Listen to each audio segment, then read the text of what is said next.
Assalamualaikum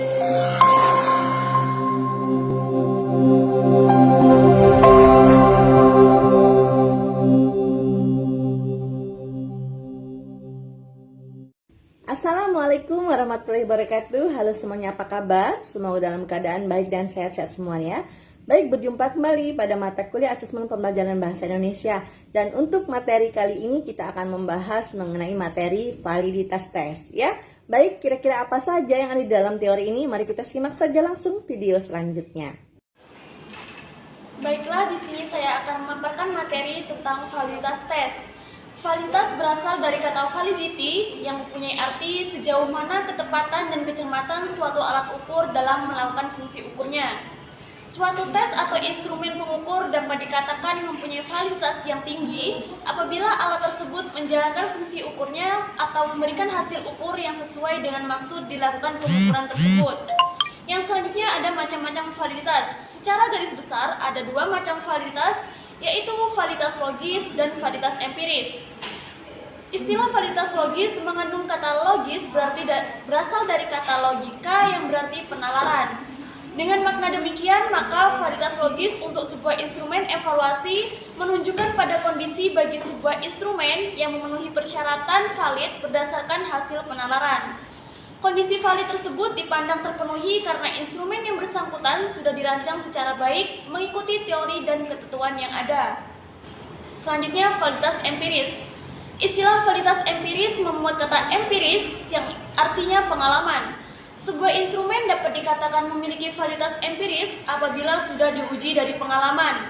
Contoh sehari-hari, seseorang dapat diakui jujur oleh masyarakat apabila dalam pengalaman dibuktikan bahwa orang tersebut memang jujur. Faktor-faktor yang mempengaruhi validitas. Banyak sekali faktor yang menyebabkan hasil asesmen tidak valid. Di antaranya yaitu tidak ada guru yang akan berpikir untuk mengukur pengetahuan biologi dengan asesmen matematika. Demikian pula juga tidak ada guru yang akan mengukur kemampuan memecahkan masalah biologi kelas 7 SMP dengan menggunakan asesmen yang didesain untuk kelas 12 SMA. Selanjutnya ada pengukuran validitas. Pengukuran validitas faktor ini dengan cara mengkorelasikan antara skor faktor dengan skor total faktor. Selanjutnya saya akan menjelaskan bagaimana cara menganalisis butir soal untuk mengetahui soal tersebut valid atau tidak valid. Baiklah, di sini saya akan menjelaskan bagaimana cara menganalisis butir soal. Langkah pertama yaitu kita harus membuat tabel terlebih dahulu. Di sini ada angka 1, 2, 3 sampai 10. Ini menunjukkan bahwa soal kita ada 10 soal dan di sini ada nama-nama siswa, terdapat 10 siswa. Langkah selanjutnya di sini ada coding. 1 menunjukkan bahwa siswa tersebut menjawab dengan jawaban benar, 0 menunjukkan bahwa siswa tersebut menjawab dengan jawaban yang salah. Selanjutnya kita menghitung jumlah dari jawaban siswa dengan rumus sama dengan sum, kita blok saja, tutup kurung, enter. Yang selanjutnya supaya lebih mudah, ini langsung saja kita tarik ke bawah. Nah, sudah kita ketahui jumlah dari jawaban benar dari 10 siswa atas menjawab 10 soal di atas. Nah, selanjutnya kita menghitung R-tabel. R-tabel ini sudah saya tulis di sini. R-tabel bisa kita dapatkan dari internet dengan cara mencari R-tabel dengan jumlah siswa 10. Yang selanjutnya setelah kita mengetahui R-tabel, kita harus mengetahui R-hitung. R-hitung ini jumlahnya harus lebih besar daripada R-tabel untuk mengetahui status valid atau tidaknya suatu soal.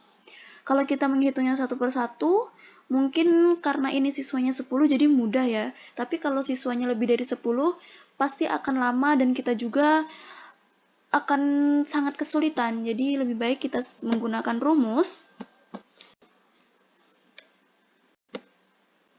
Adapun rumus yang kita gunakan untuk mengetahui R-hitung yaitu rumus Excel-nya sama dengan correlation. Apa yang dikorelasikan? Di sini sudah ada petunjuknya array 1. Kita blok array 1. titik koma, jumlah. Namun, karena jumlah di sini tidak bisa dipindah-pindahkan, maka kita absolutkan terlebih dahulu. Bagaimana cara mengabsolutkannya? Dengan cara klik F4. Nah, setelah muncul kayak simbol-simbol dolar seperti ini, kita tutup kurung dan enter. Nah, ketemu hasilnya. Yang selanjutnya, langsung saja ini kita tarik ke samping. Nah, langsung muncul hasil dari R hitung semua butir soalnya. Yang selanjutnya, kita harus mengetahui status soal tersebut valid atau tidak dengan cara sama dengan if R hitung lebih besar dari R tabel, titik koma, R hitung lebih besar dari R tabel, titik koma. Jika benar, maka statusnya valid, dan jika sebaliknya, maka tidak valid. Langsung saja tutup kurung dan enter. Ini kita tarik juga ke kanan. Lalu kita wrap teks. Nah, ini statusnya sudah kita ketahui antara valid, tidak valid. Nah, sekarang kita hitung jumlah dari 10 soal ini tadi yang validnya ada berapa? Dengan cara sama dengan countif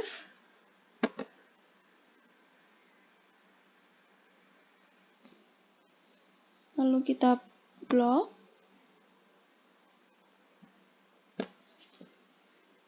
titik koma, tanda petik. Yang kita carikan hanya yang valid. Jadi di sini kita ketik valid saja.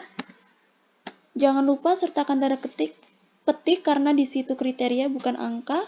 Tutup kurung dan enter. Nah, di sini diketahui bahwa jumlah validnya ada 4. Mari kita hitung. 1, 2, 3, dan 4. Jadi dari 10 soal di atas, yang valid hanya 4 soal. Nomor 1, 2, 3, dan 5.